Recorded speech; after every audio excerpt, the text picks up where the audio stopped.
ஆச்சி மசாலா. எந்த சமையலும் ருசி தேடும் ரகசியம். 20 ரூபாய்.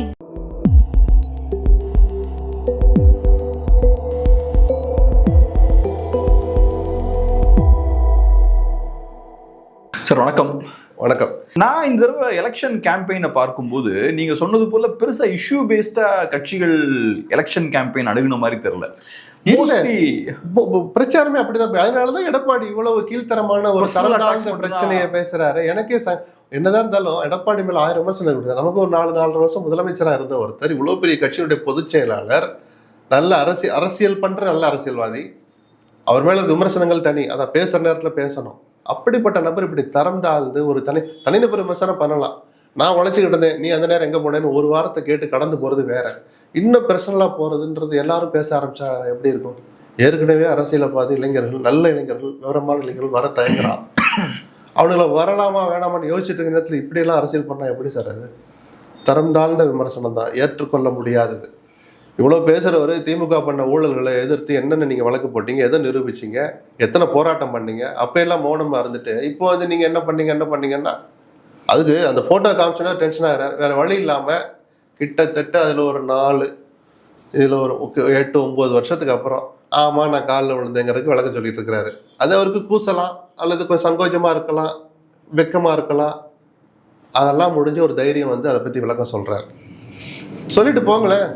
ஒரு 10 இடம் தூக்கி காட்டுட்டு உங்களுக்கு என்ன வச்சு போட்டோ காமிச்சிட்டு போறாரு. 26 தேர்தலை பொறுத்தளவுல என்ன பெருசா மாறிடுச்சு? இப்ப 21 ஞாபகம் இருக்கு.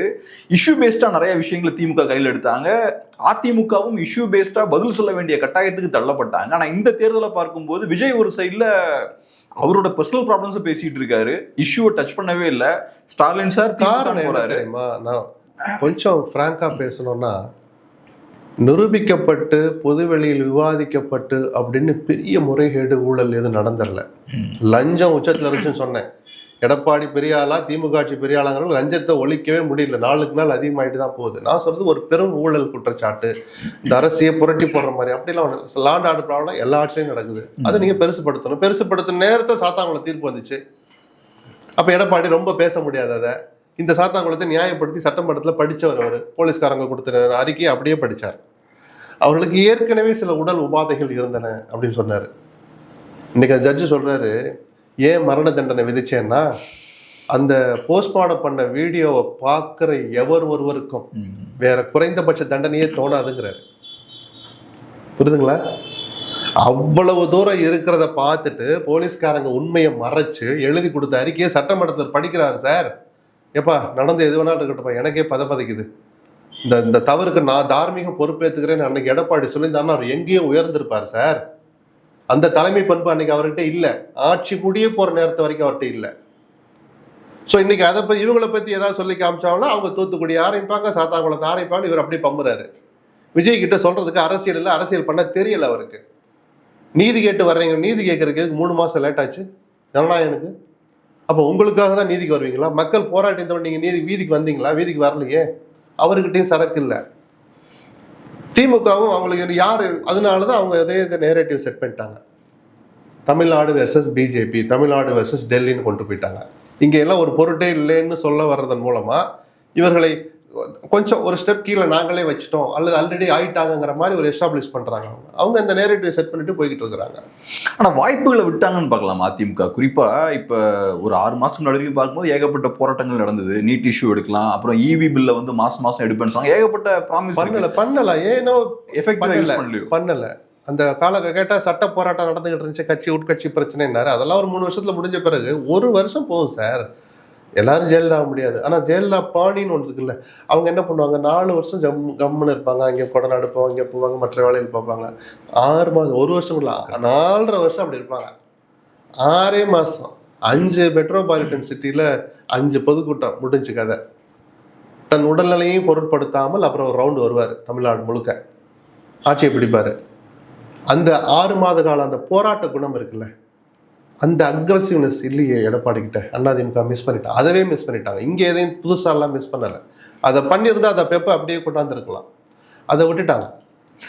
இப்போ இன்னொரு விஷயம் பெருசாக விவாதிக்கப்படுது. அதாவது என்னன்னா, பிரேமலதா விஜயகாந்த் அவர்கள் திருமாவளவன் அவர்களை அவமதிச்சிட்டாங்க.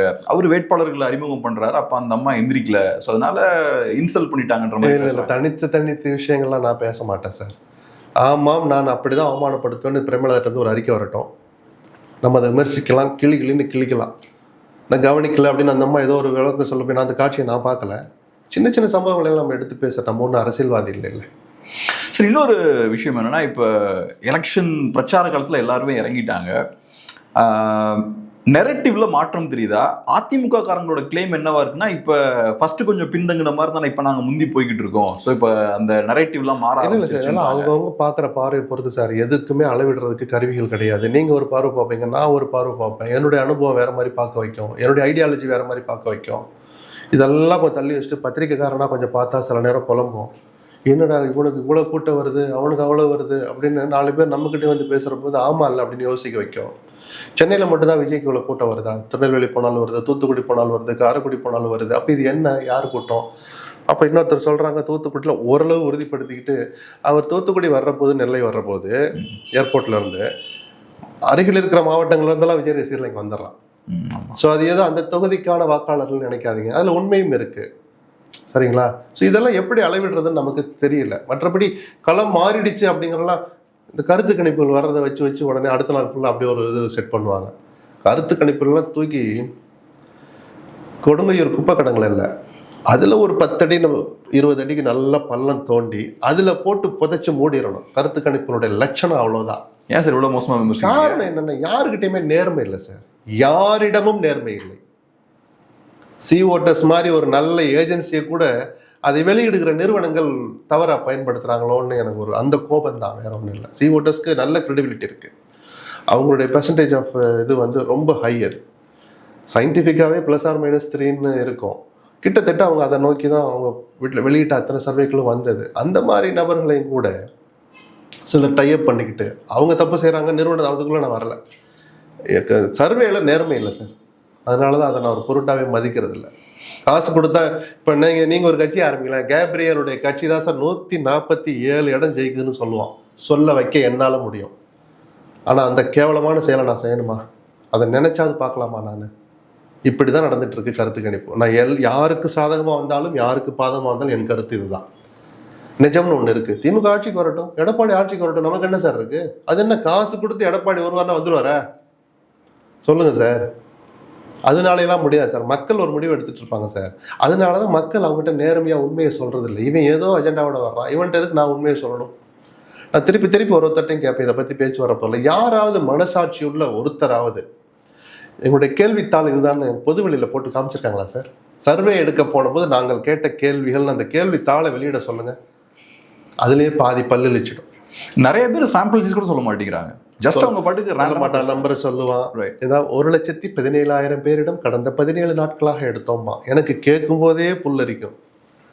யாரா நீங்கள்லாம்? நமக்கு தெரியாதா எந்த லட்சணத்தில் போய் எடுத்திருப்பியன்னு? ஒரு அரசியல் கட்சியாக போய் பார்க்கறது, சர்வே எடுக்க போகிறோன்னு. சர்வே எடுக்க போகிறவன் களத்துக்குள்ள சார் போகணும். எதுக்கு சார் பார்ட்டி ஆஃபீஸ்க்கு போகிறீங்க?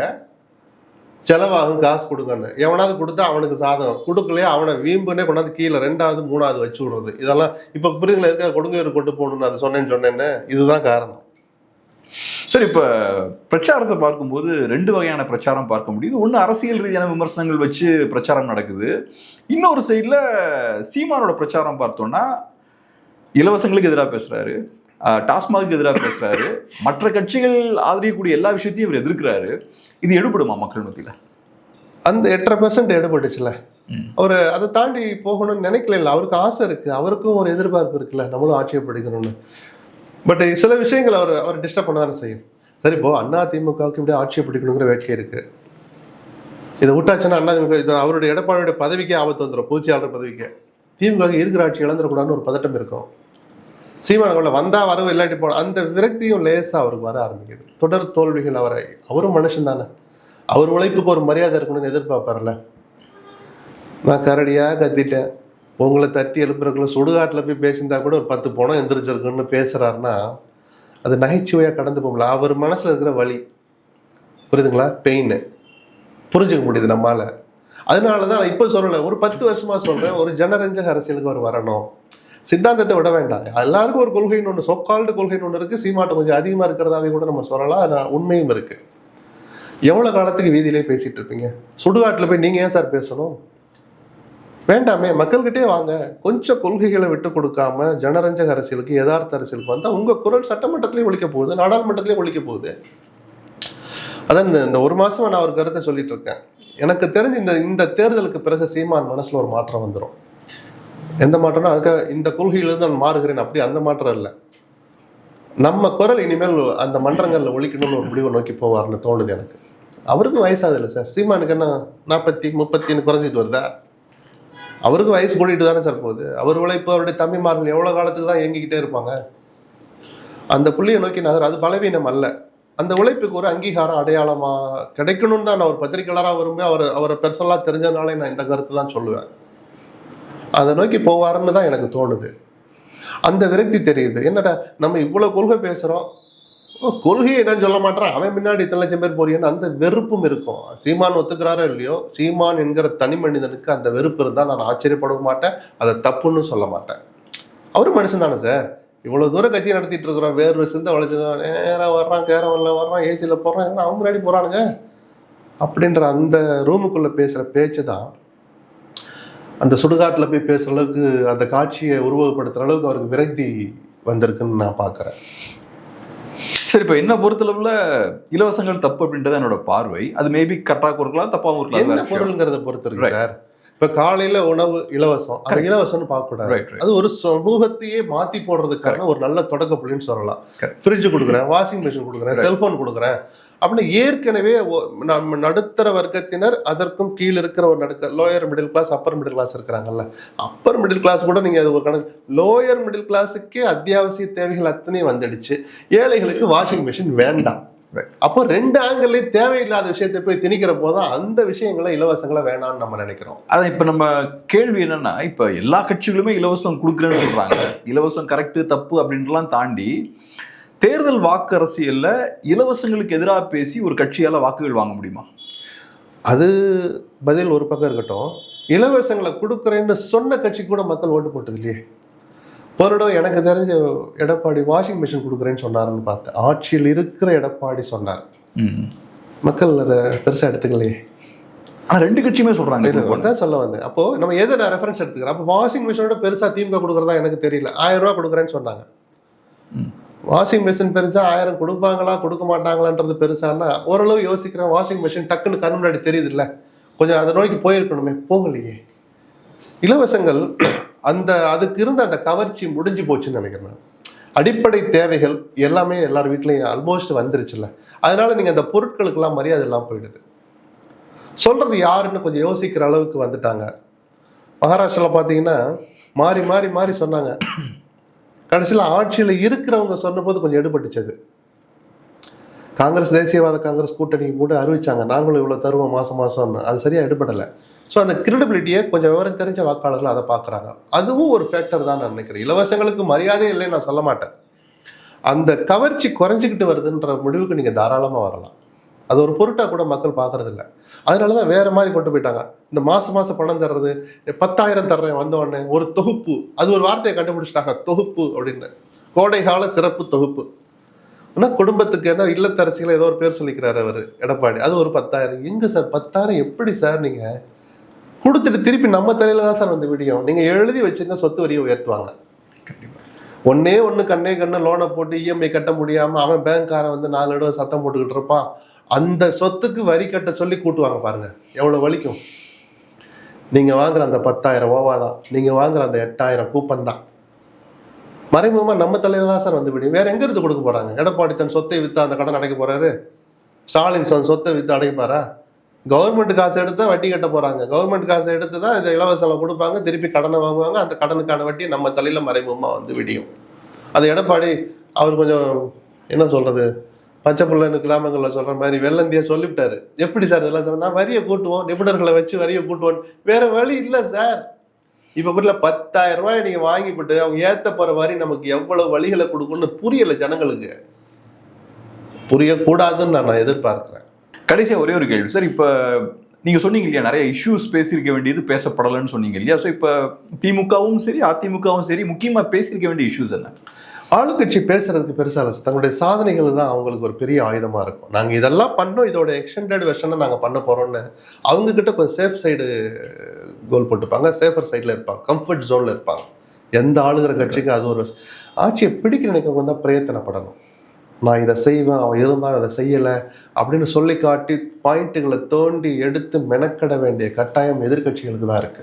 ஆளுங்கட்சி ரொம்ப மெனக்கடன்னு அவசியம் இல்லை, வந்தா எதிரணி பார்த்துக்கலாம், ஒரு விமர்சனம் வந்தா பதில் சொல்லிக்கலாம் அப்படின்னு அவங்க ஒரு கம்ஃபர்ட்டாக தான் இருப்பாங்க. எதிரணிகளுக்கு தான், எதிர்கட்சிகளுக்கு தான் அது கொஞ்சம் கூடுதல் சுமையா இருக்கும். எதெல்லாம் பேசிருக்கலாம்னு நினைக்கிறீங்க இஷ்யூஸா? இல்லை, இந்த ஆட்சியினுடைய தோல்விகள்னு சொல்ற அளவுக்கு பெருசா இல்லை, தவறுகளை கொஞ்சம் பெருசுப்படுத்தி இருக்கலாம். மற்றபடி நான் பொதுவாகவே அரசியல் கொஞ்சம் நாகரிகமா இருக்கணும்னு நினைக்கிறவன்.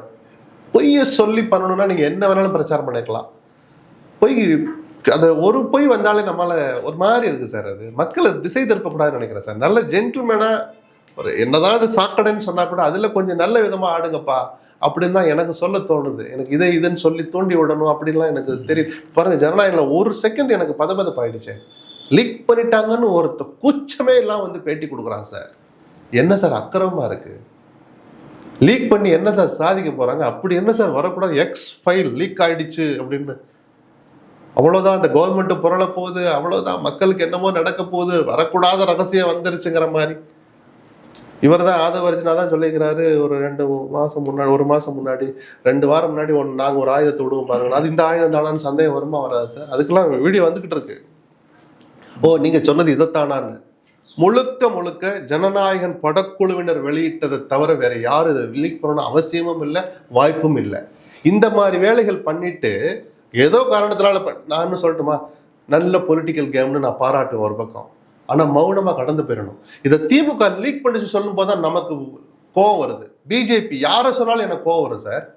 அப்படியே சார் போய் சொல்றீங்க சார். நல்ல விஜய் நல்ல ஒரு ஐடியா பண்ணாருன்னு நான் பாராட்டுவேன் ஒரு ஆங்கிள். ஆனா அதை நீங்க பண்ணீங்கன்னு மனசாட்சியோட ஒத்துக்கணும். இல்லாட்டி எங்களுக்கு தெரியல, நாங்க விசாரிப்போம்னு சொல்லிட்டு கம்முன்னு போயிடணும். அதை கொண்டு வந்து அடுத்தவங்க மேல திணிக்கிற போதுதான் அந்த டெக்னிக்கிறதே மறந்து போயிடுது நமக்கு. இதை செஞ்சு எல்லாம் ஓட்டு கேட்கக்கூடாதுன்னு சொல்ல தோணே தவிர இதெல்லாம் பண்ணிருக்கலாமேன்றதுக்கு எனக்கு ஒன்றும் பெருசா தோணலை சார். ஒன்று இப்போ இது லீக் ஆயிருக்கு, அப்புறம் விஜய் இப்போ பிரச்சாரம்லாம் போக ஆரம்பிச்சிருக்காரு, நிறைய பகுதிகள் போறாரு. ஓரளவுக்கு வேகம் கிடைக்குதா இப்போ டிவிகேவுக்கு களத்துல? இல்லை, கண்டிப்பா அந்த பிரசன்ஸ் ஒரு ஊர்ல தான், மற்றவர்கள்லாம் வராதுன்னு நினைச்சவங்க இதுல எல்லாம் ஒரு என்ன சொல்லுது, ஒரு ஏமாற்றத்தை கொடுக்குற அளவுக்கு போற ஊர்ல எல்லாம் கூட்டம் கூடுது. ஆனா டோர் டு டோர் கேன்வாஸ் இருக்குல்ல, அது எதிர்பார்த்த அளவுக்கு இல்லைங்கிறதும் நிஜம். விஜயை பார்க்கிறோம், போறோம், அவருக்கு வரப்போற ஓட்டு எனக்கு தெரிஞ்சு இந்த விஜய் மீதான அபிமானத்தின் மீது மட்டும்தான். மற்றபடி ஒரு கட்சி பேரை கூட எழுதுக்கடானா எழுத தெரியாத அளவுக்குலாம் நான் விஜய்க்கு ஓட்டு போடுவேன். ஏன்னா சின்னம் அந்த அளவுக்கு ஒரு ஈஸியான சின்னமா போயிடுச்சு. பொதுமக்கள் கொஞ்சம் யோசிப்பாங்கன்னு எனக்கு தோணுது. இந்த இளைஞர்கள் அந்த 30 வயசுக்கு கீழே இருக்கிறவங்க எல்லாம் இப்படி ஆயிரக்கணக்கில் லட்சக்கணக்கில் போய் விழுறாங்கல்ல, இந்த வாக்குகள்ல மிக பெரும்பாலான வாக்குகள் விஜய்க்கு போனா அது ஆச்சரியம் இல்லை. அது கிட்டத்தட்ட நிரூபிக்கப்பட்ட மாதிரி தெரியுது இன்னைக்கு வரைக்கும். இது ஓட்டா மாறுமானா 100% மாறும். அவன் ஓட்டு போட வராம வேணா சில பேர் இருந்தா வராது தவிர, ஆனா மொத்த ஓட்டே அவ்வளவுதான் அப்படின்னு சொல்ற அளவுக்கு வாய்ப்பு நிறைய இருக்குன்னு எனக்கு தோணுது. பொதுமக்கள் வாக்களிக்காமல் ஒருத்தர் ஆட்சி கட்டில நோக்கி போக முடியாது. ஒரு செக்டார் மட்டும் ஓட்டு போட்டெல்லாம் நீங்க ஆட்சியை பிடிக்க முடியாது, ஜெயிக்க கூட முடியாது. புரியுதுங்களா? இப்போவும் என்னுடைய கருத்து ஒரு 15% வாக்குகளை அவர் வாங்குவார் அப்படின்றதுதான். ரொம்ப நன்றி சார். உங்க பிஸியான டைம்ல அருமையான ஒரு பேட்டி கொடுத்து ரொம்ப நன்றி. நன்றி.